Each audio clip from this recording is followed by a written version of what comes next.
Hey, what's up everybody? Welcome to season number 1. In this season, I'm excited. We got Tess Hackworthy, who's from the University of Wisconsin, a former teammate of some of my students. I've known Tess for a long time. I'm excited to dive into this with her. She's an aspiring LPGA player, has a little status on the Symetra Tour, but we don't know how much she's going to get to play this year. So I'm very excited to kind of peel the layers back and give you an inside look and what we're going to do, how we're going to educate her on her mental golf type, and really just see kind of the process of what this takes for a player of that level, to get there. And you're going to see really behind the scenes of everything we are going to do. Tess is a totally awesome girl. She's very entertaining, so this will be a fun season to do. But excited to dive into this, and we're going to get right into this coming up right now.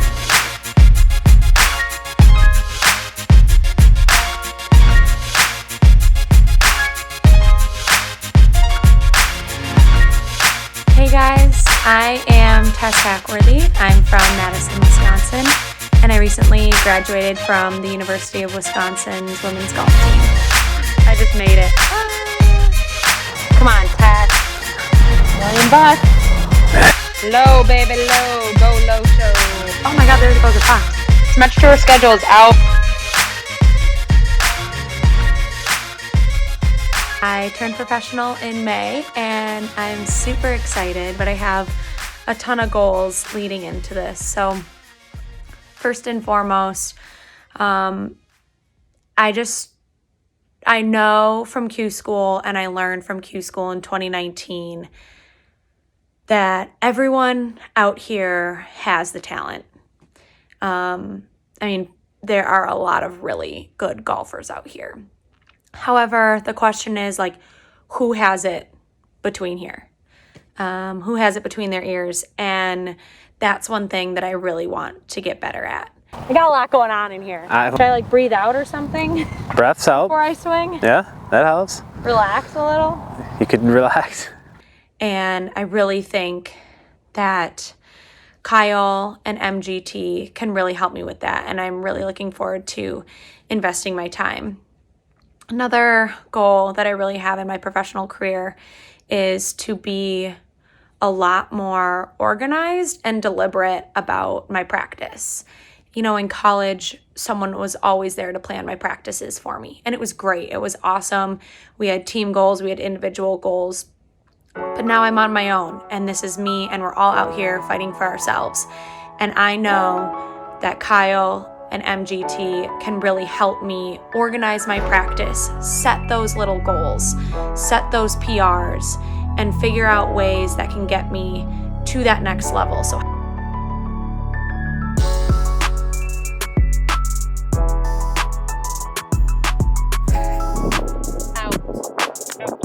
how can I hone in on my short game, hone in on my process, hone in on my putting? And I'm excited to kind of see where that takes me as I start to get more detailed, more organized, and just a lot more productive in my practice. Yeah, more embracing the pressure.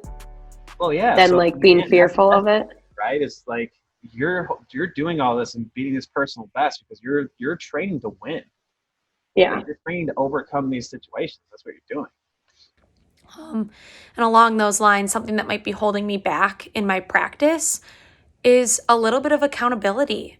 Honestly, I had college coaches, I had teammates all constantly pushing me at practice, on the golf course, off the golf course. And right now, like I said, I'm on my own in my professional career.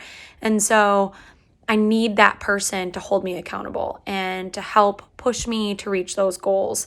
And honestly, someone to help me find my potential. And, oftentimes we think we can reach goal A, but really we have the potential to reach an even higher level, goal B. And so who is that person? And I really think that Kiel and MJT can really help me reach that goal and,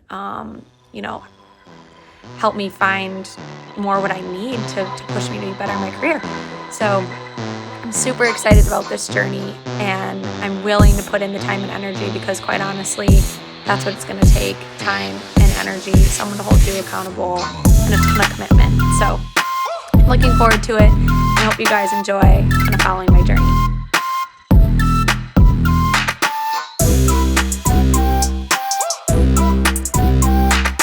Tess is an ENFJ, the competitive teacher. And if you know Tess and you see through these episodes, she's super competitive. And, but she's also a very people person. Like, she likes to help others and so forth. So it's very fitting.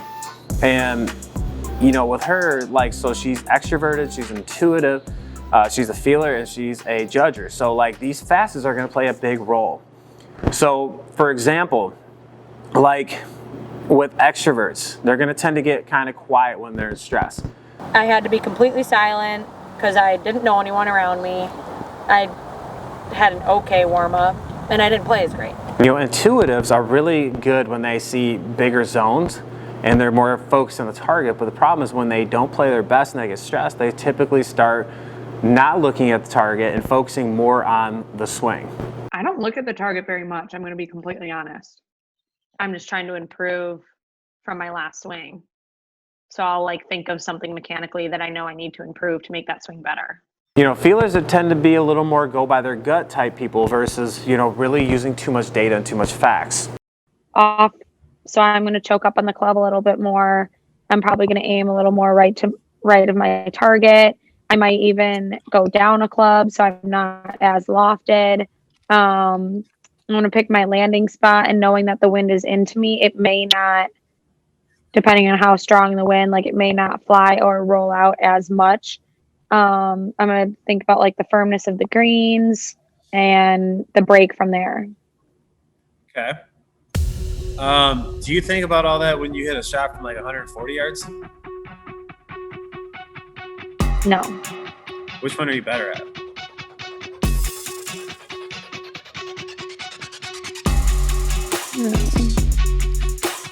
I don't know. 140 yards is a great number for me. You don't want to answer because you know where I'm going with that. The judging side of her, she needs structure if she's going to get pretty loose, and as much as most people think they need that, it's not really the best for everybody. But, the thing is now is when she is going to be at her worst and she's going to waste the most amount of time and she doesn't have a plan and she starts to act kind of more like me, who is just a little more out of order in things, and she won't get a lot done. So with her throughout this episode, we're going to make sure that she has to have a very regimented practice plan. And we're going to go over what that takes with her. And, the biggest thing is just getting her to understand some of these things that she typically does and how to flip that and put her into her best mode. And we're going to build her process around that. And you're going to see the whole entire work and transformation around this and how mental golf type is so powerful.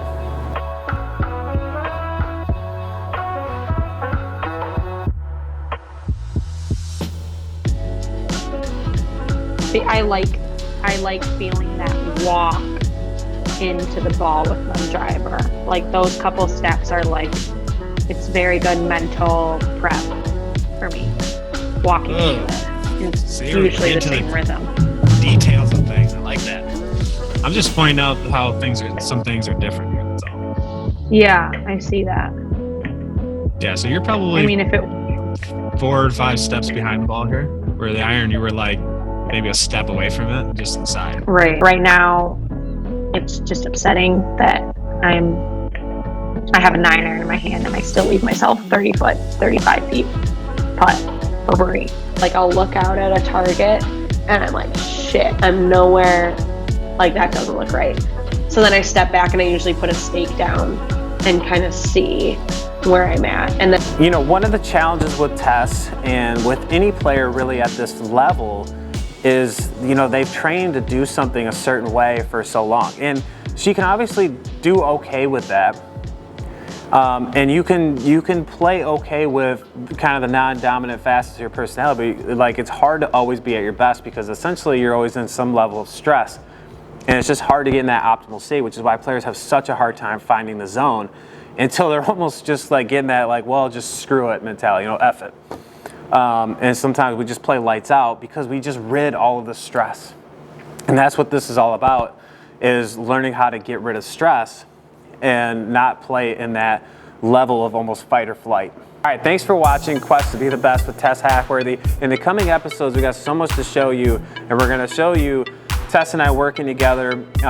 She's going to be coming in town to do some work in person. We're going to do a lot of cool things there to help build this process, and you're going to see it really all in action. So instead of just necessarily talking about it, you're going to see it really come to life.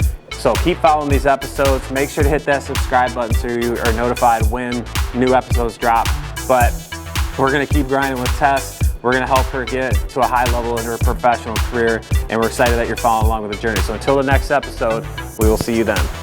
When I hired that one caddy, and on the first hole he says, okay, just don't hit it right because it's dead. What do? Hit it right. Yeah. Yeah, because I fired that guy.